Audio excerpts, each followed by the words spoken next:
Hi, I'm Tony Carrion, Senior Cryptocurrency Analyst here at Elliott Wave International.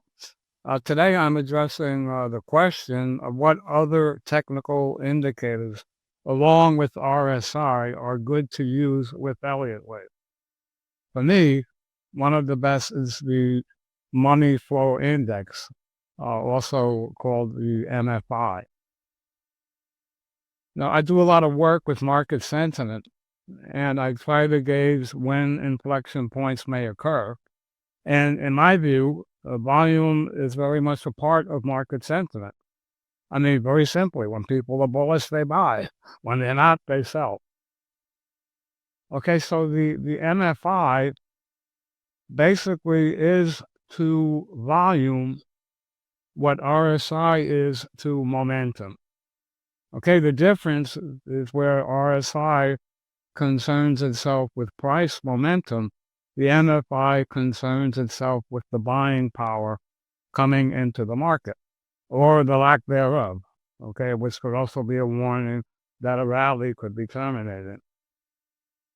So on this daily chart of Bitcoin, I have my MFI set to 8 days. I like to use a Fibonacci sequence numbers with the indicators. So here I have both MFI and RSI both set for 8-day period. A lot of times these indicators will come out of the box with, say, a 7-day or a 14-day.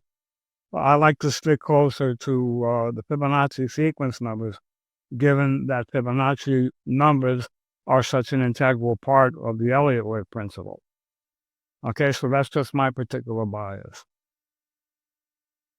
Okay, now one of the discoveries that I have found using RSI, especially along with momentum, okay, is that in the case of where we're looking for oversold conditions, where the oversold reading may often occur within, say, the third wave part of the 5-wave decline.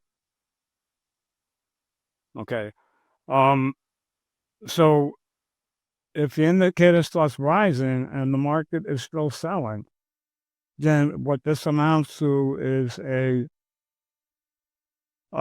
bullish indication, an emerging bullish indication, okay, or at the very least suggesting that the price roll may not be that far off. So it's a warning, okay. I mean, I wouldn't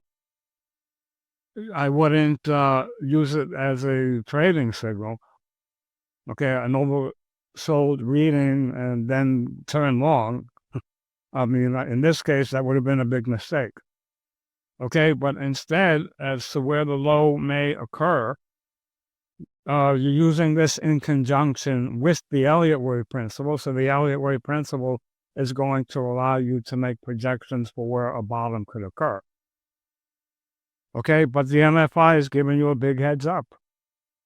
Okay, and as I said, oftentimes the trough, the most oversold readings will occur in concert with whatever the third wave low is.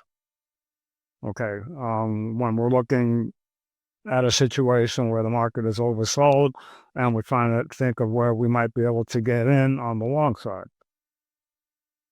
Okay, because by this point, a lot of the selling has already been exhausted. Okay, and what's interesting is that we still, here, even though the market is tanking, we still have people that are coming in to buy. Okay, probably assuming, that was the actual low. Okay, but that's fine. Let them do that. You want to use the wave principle to time an entry. Okay, but you want to use the MFI to give you a heads up as to how intense the selling is and whether or not it's ready to start abating. Okay, so I would try it out. You can do like I do. I have both of them together, both the MFI and the RSI together, because I think they work together effectively as a team. So good luck in your trading, and I wish you all the best.